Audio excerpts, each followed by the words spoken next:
Ngayong araw, isang mahalagang misyon ang aming tatahaking.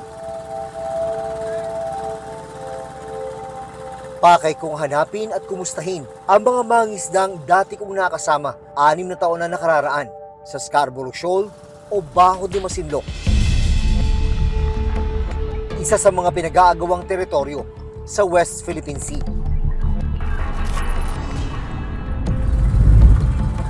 Sakay ng malaking bangka, sinamahan namin noong 2018 ang grupo nina Delphine at Kapitan Romel sa pagpalaot nila sa Scarborough Shoal.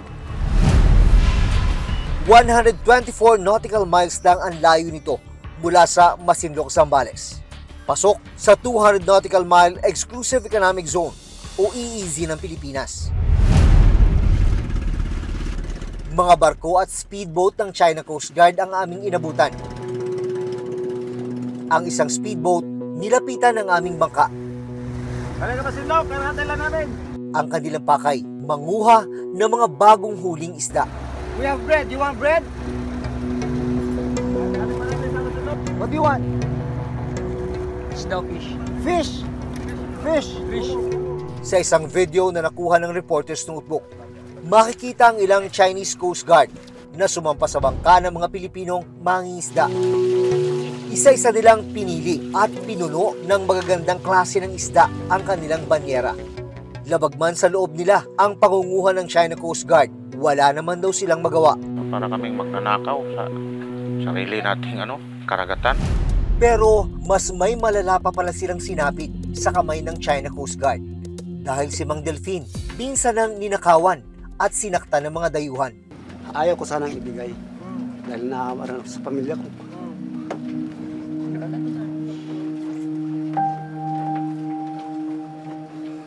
Halos nga, wala akong kinita, sir. Ito, sa Scarborough, umuwi kami luhaan. We are carrying out a routine patrol under the sea area of the People's Republic of China. This is a traditional fishing ground, right? Makalipas ang 6 na taon, may nagbago ba sa kanilang mga buhay?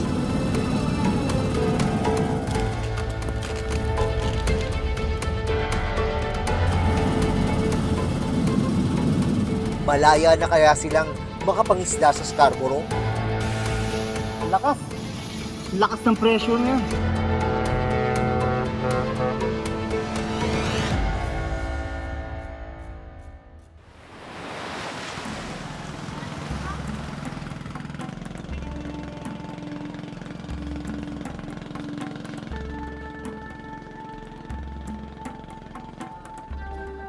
Makalipas ang kalahating oras na biyahe, narating namin ang Isla San Salvador sa Masinloc.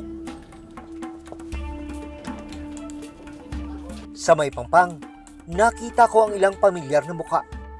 Sila ang mga mangingisdang sina Ronnie, Eddie at kapatid ni Delphine na si Ernie. Kumusta yung mga kasama natin doon? Ang iba naman, sir, okay naman. Pero ang iba din po, may nararamdaman ng iba. Nararamdaman din yung mga sakit na. May mga sakit na din po ng iba. Kahit ako din po, sir, may sakit na din ako. Nagme-maintain din ako. Sinamahan ako ni na Ronnie papunta sa bahay ng iba pang mangingisda na nakasama namin noon sa Scarborough. Una naming bibisitahin si Delphine. Pero hindi ko inasahan ang maaabutan ko.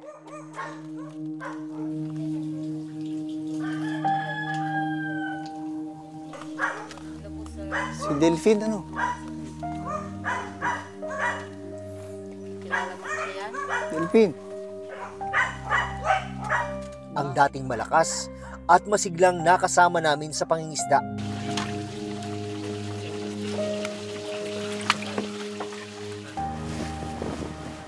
Ako kapatay ko yan. Ay, salamat naman ako. Bihag na ng isang papag ngayon. John Veneracion. Hindi ba? Scarborough. Ay, naway ko na ako. Oo. Hirap man, mababakas kay Delphine ang kagustuhang makapagsalita. Ako kapatay ko yan ako.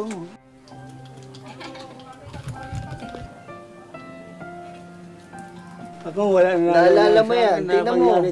Tingnan mo. Wow! Unang pitik. Oh. Unang pitik. Huli agad. Sino yan? Dito pala siya, no? Ikaw yan. Salamat. Lakas-lakas mo pa dito. Wala na. Tagal na daw po. Kwento ng asawa ni Delphine na si Gigi, taong 2020, nang atakihin sa puso si Delphine. Sumama po siya lumaot. Nang bababa na daw po siya, bigla na lang po daw siyang natumba. Na-stroke na po. Hindi Kaya ko po nagkaganyan na siya. Opo. Hindi ko na siya makausap. Kala ko po, mawawala na din po siya ng araw na yun. Napatingnan naman daw sa Rural Health Unit o RHU ng Masinloc si Delphine. Pero hindi nabubuti ang kanyang lagay. Hirap na siyang makapagsalita. Nakabaluktot ang kanang kamay. At madalas nananakit ang kanang hita. Hindi na rin siya makalakad. Mula noon, hindi na raw muling nakabalik sa Scarborough si Delphine. Isa sa sinisisi ni Gigi sa nangyari sa asawa, ang mga naranasang harassment sa Scarborough Shoal. Ayaw ko sanang ibigay. Dahil naaawaran ako sa pamilya ko.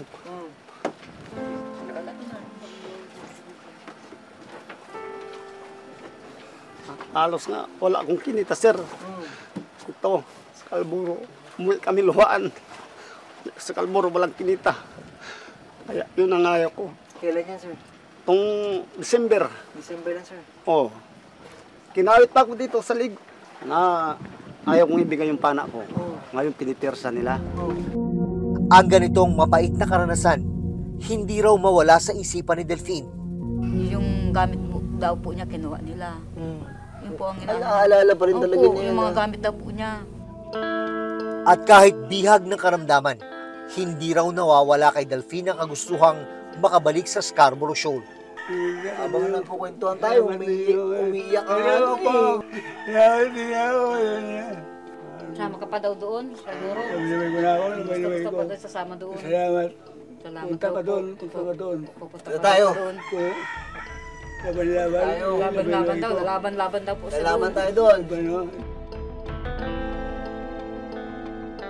Lagi pa niya nababanggit pa rin yung Opo. Scarborough. Yun po, parang niya po nababanggit. Paano paano Sabi niya niya po, binabanggit?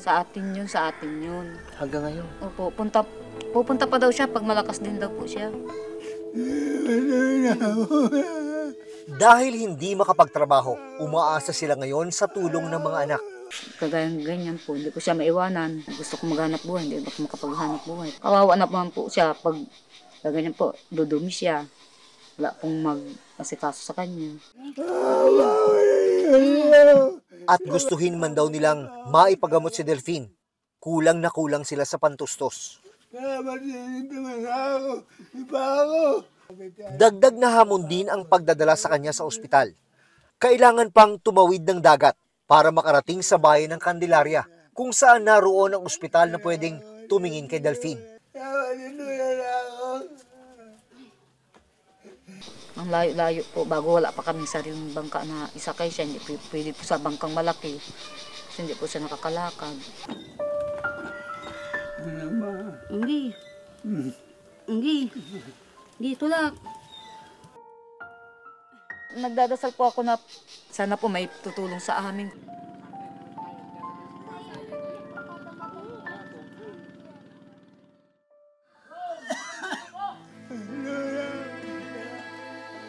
Kinabukasan, naabutan naming umiiyak at idinadaing Delphine ang pananakit ng kanang hita at paa. Asal pa ako. Utang pa ako. Mula. Kung saan po, paggabi yan, umiiyak. Talagang sakit daw yung paa niya, kamay niya. At daw masakit. Kaya agad kaming nakipag-ugnayan sa health worker ng barangay San Salvador at lokal na pamahalaan ng Masinloc para matulungan si Delphine.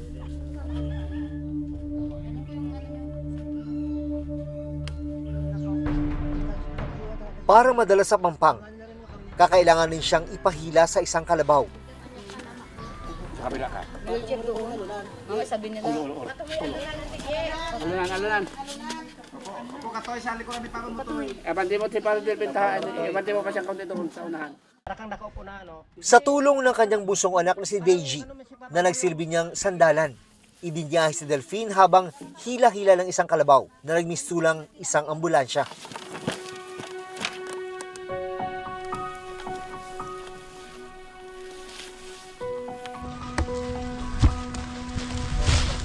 Hirap na nga sa kanyang kondisyon, dagdag pasakit pa ang kawalan ng maayos na kalsada sa kanilang lugar.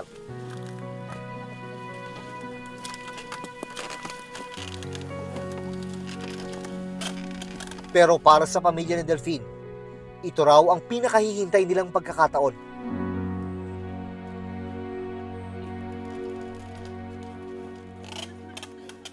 Matapos ang kalahating oras, narating namin ang Pampang.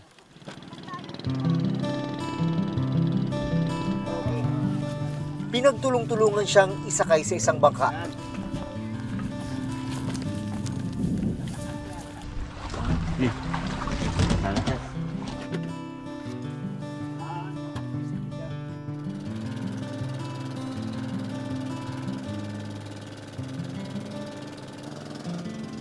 Nang makarating sa bayan,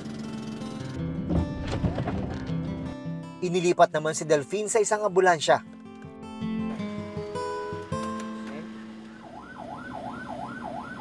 Hindi nagtagal, narating namin ang ospital.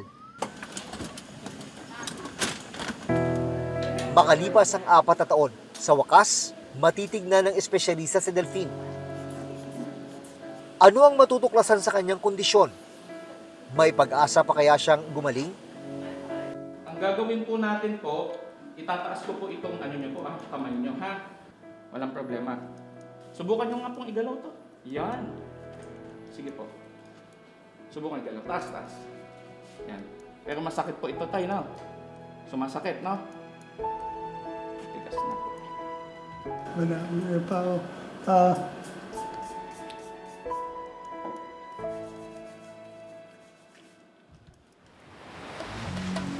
Samantala, sa aking pagdalaw sa isla San Salvador, nabanggit ni Ronnie na ilang buwan na silang hindi makapangisda sa Scarborough. Yung policy ng China nga ng June 15, nahuhulihin daw kami lahat ng mga isda. So may takot din po na ano nangyari. May sumubok ba sa inyo? Wala na po hanggang ngayon.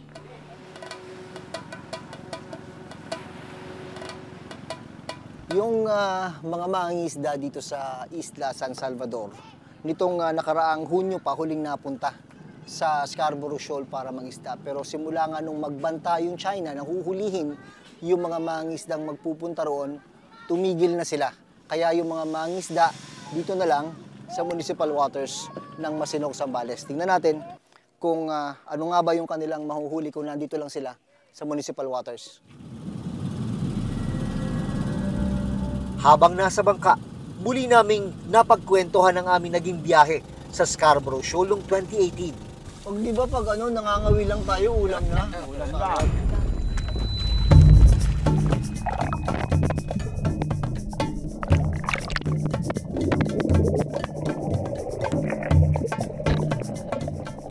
Wow!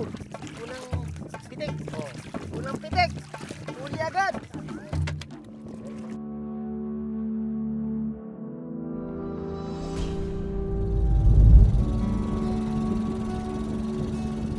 Dito sa municipal waters, limitado lang din yung kayang puntahan ng mga mangingisda. Namimili din sila ng lugar talaga na pwede nilang sisirin. Kagaya nito, kailangan nakikita yung ilalim. Kasi nga, wala silang gamit, walang oxygen tank. So, kung ano lang yung kaya ng kanilang hininga, yun lang yung pupuntahan nila at sisirin para manghuli ng isda.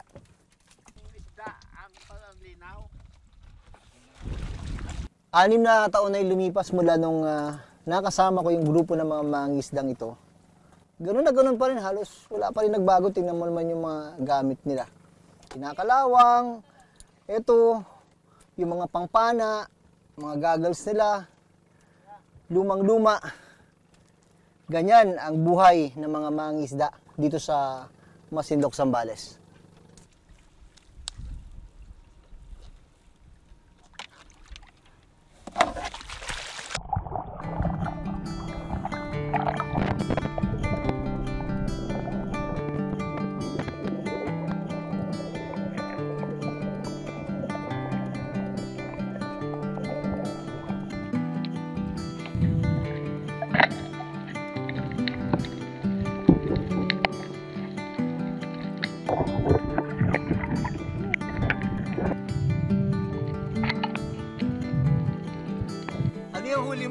Ito po yung loro na dati sa Scarborough kalalakihan. Ito ng kapalit ngayon. Parang duwende na lang. Parang 20 na lang, sir. Wala. Grabe. Gabing hirap. Pag sumubok kayong bumalik ng Scarborough, anong mangyayari sa inyo? Hindi ka sigurado kung anong mangyayari sa'yo doon. Malay, baka bigla kang banggain na naman doon. O hindi alam mangyayari sa pan.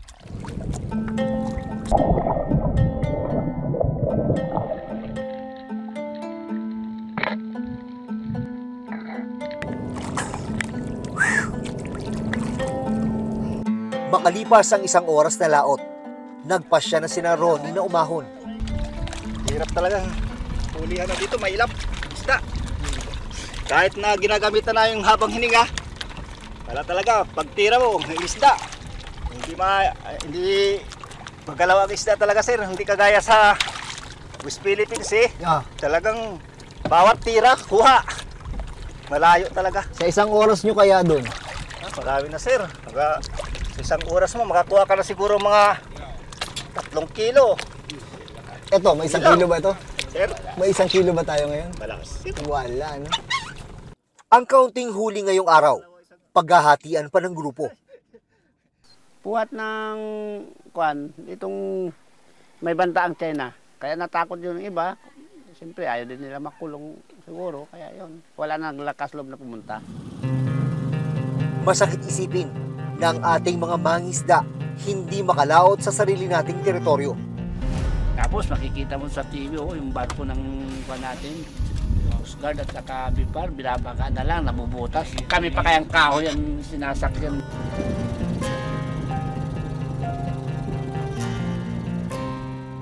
Nakakalungkot lalo na't minsan na silang itinatawag sa palasyo ng Malacanang at pinangakuan ng tulong ilang araw matapos maipalabas ang kanilang kwento noong 2018. Mabigat sa kalooban mo, pero pilit mo tanggapin yun dahil nasa sila silang parang may power ngayon dyan.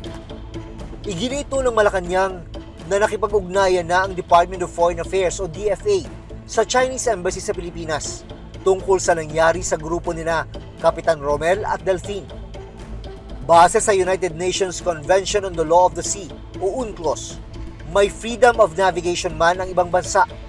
May sovereign rights o karapatan ng Pilipinas sa lahat ng marine resources o yamang dagat sa loob at labas ng Scarborough Shoal.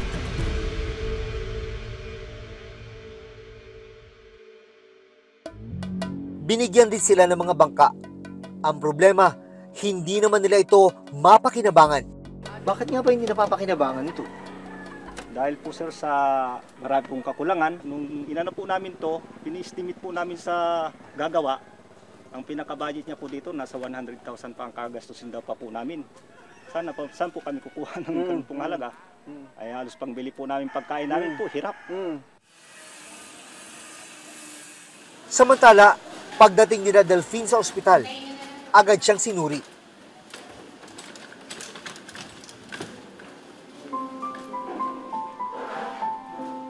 Examinin lang po kita, ha?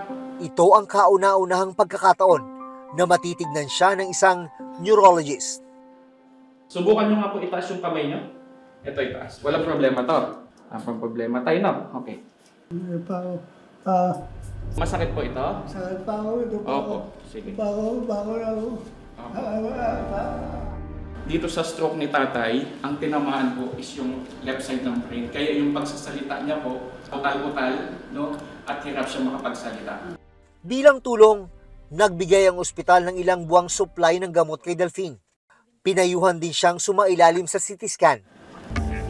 Kaya mula Candelaria, muling ibiniyay si Mang Delfin sa isang ospital sa Iba, Zambales para maisagawa ang CT scan. Sa ngayon, maliban sa mga gamot, kakailanganin din ni Delfin ang physical therapy para unti-unting maigalaw ang kanyang kanang kamay at paa. Pero sa grupo na Delfin na aking nakasama noon, isa pa nilang kasama ang hindi ko pa nahahanap. Ang kapitan ng bangka na si Romel Sihuela.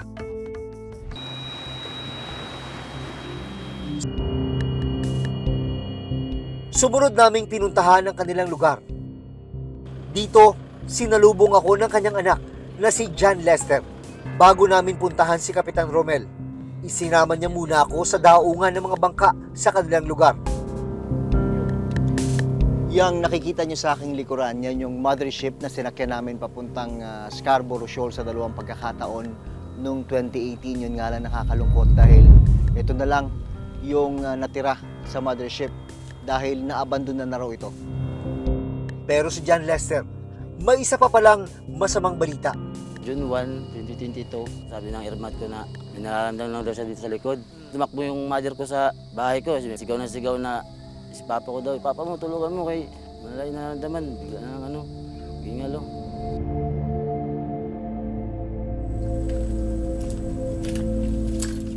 Isinama kami ni John Lester sa kinaroroonan ni Cap Romel. Nagulat ako sa aking nalaman. Pumanaw na pala si Cap Romel. Laki talagang kawalan niya na wala siya sir ayun. Bigla nagbago yung buhay, parang mahirap talaga. Naranasan ni na Delphine, Ronnie at Kapitan Romel ang panggigipit at panghaharas habang nangingisda sa West Philippine Sea. Karagatan tayo naman ang may karapatan. This is a traditional fishing ground, right?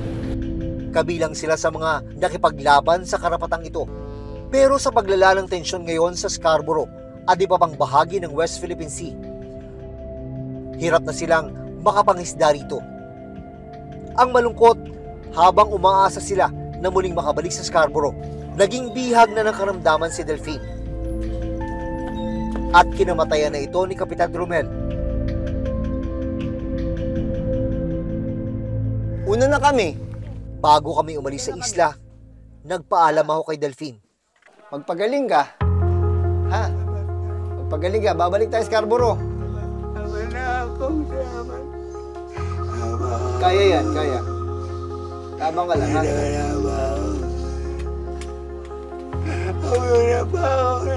Pag magaling ka na, balik tayo sa Scarborough. Ha? Balik tayo. Ha?